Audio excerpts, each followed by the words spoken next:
Both Gator and I are uncomfortable with this in-game betting idea that seems to be moving towards potentially happening.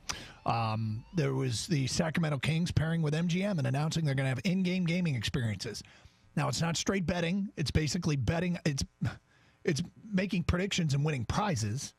But if it's a casino, they're moving towards in-game betting through their app at Kings games.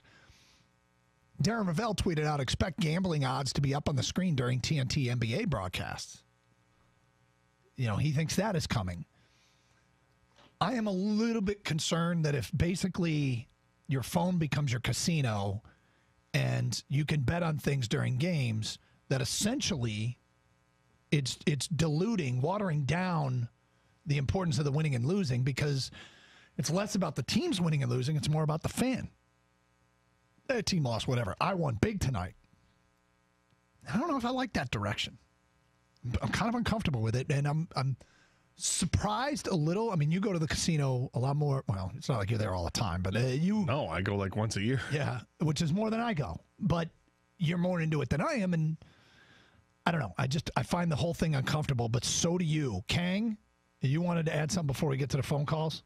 Listen, we already have fantasy sports. You guys brought that up. So people are already looking at their phones. Now, I don't think it's going to be as rampant as you might think, Doug. Mm-hmm. Is there going to be an uptick? For sure. You know, now that it's accessible, people will gamble more than they were. Because people that didn't gamble normally, the easier it is, you know, the more likely you're going to get some more users and more gamblers in it.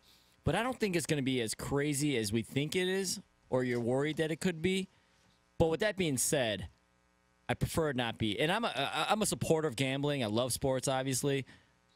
I want to focus on the game. I gamble on sports occasionally. I have fantasy sports, and whether it's football or basketball, but it doesn't consume me. And I am worried that this will consume a lot of fans.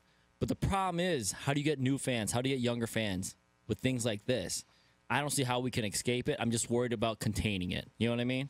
And maybe Gator's right on something, like advertising it, not as much, not making it as open. We know it's there. You can go find it if you need to, but it's not the primary reason we're there. Exactly. Well, I'll just say this. With stuff like this, there's often, I should say, unintended consequences. And I feel like some unintended consequences might be a dilution of why we're there to begin with, is to see Detroit beat Cleveland. 248-539-9797. Brandon and Novi, you're on 97 on a ticket. Hi, Brandon. Hey, how you doing? What's up?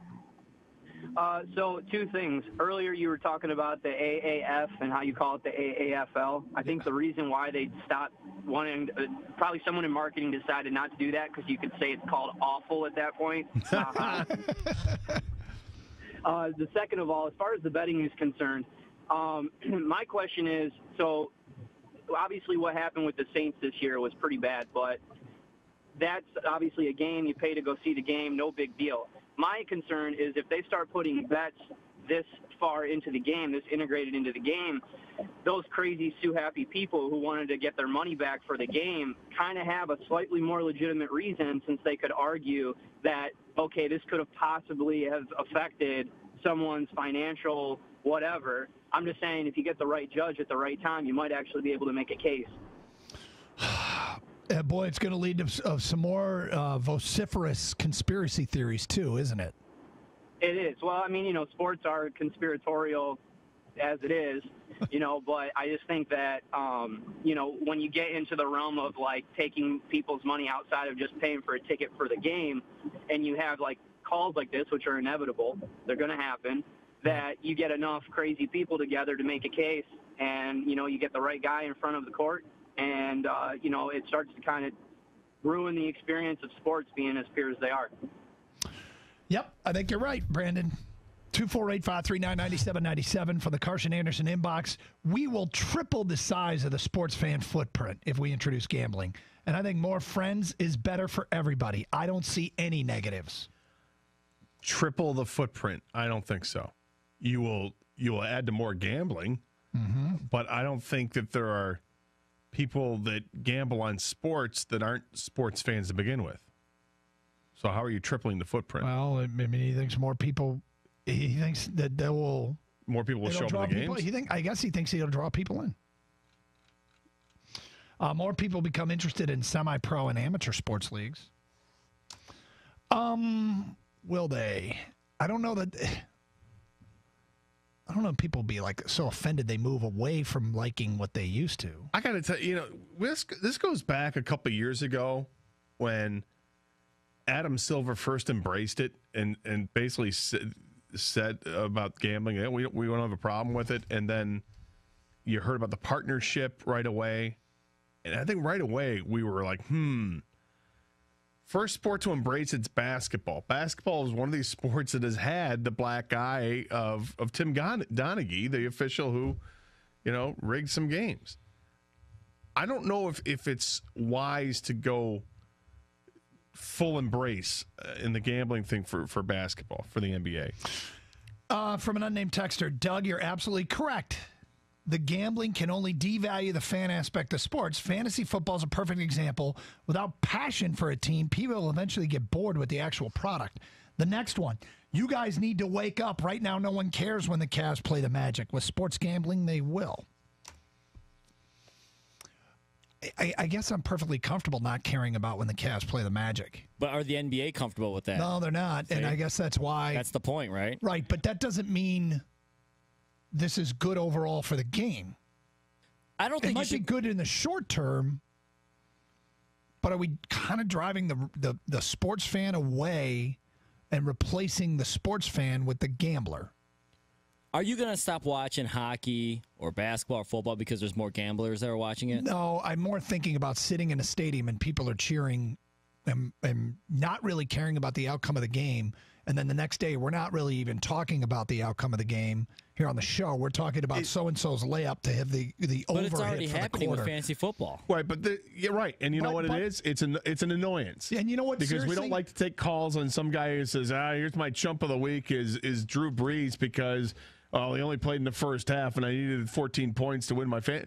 It's the annoyance factor. If people wanted to hear that, we'd do it. But when Guy calls up and starts telling stories about how his fantasy game this weekend, it's a total tune-out, and I don't care. Yeah, we'll do the same thing with a sports gambler unless we have to. Well, but if the sports game, and that's why... And that happens now. People still gamble now, Let me back up and say, I'm not saying I'm concerned about this because of the job and this job, but I am saying, I think fantasy football stories, for the most part, are pretty boring. They're really interesting to the individual that's involved, but if the gambling becomes the main reason that people are watching the games and calling the show and going to games, well, I'm not sure that's good. All right, but here's the other side of it. Okay? I'm also not sure it's bad. I'm hesitant to embrace this. If there wasn't gambling on horses, there'd be no horse racing. Well, that's true. Because I would say more than 50% of the people that go to the track are betting on the horses. I go to just watch the horses run, Gator. Do you? I mean, there are some people that will go with groups and like, well, I'm not gambling, but I'll go with you guys. There's those people. But by and large, you're going there to gamble. That's like a casino. I mean, there'd be no casino if there was no. But the casino it's right. But horse racing is considered a sport, and I don't want, because I don't think it's all that healthy. We've seen here locally, not that healthy of a sport here locally, and I hope it doesn't start to deteriorate what is. As far as game I'm worried fans, about staying on the up and up, the major sports staying on the up and up. I don't think you should be worried about that. Amateur-wise, you definitely should be worried about. Professional sports, not at all, because maybe the refs, and I'll say just maybe the refs. But other than that, the athletes, the coaches, they make way too much money nowadays to have that affect them at all. One would think, yeah. 97 won the ticket.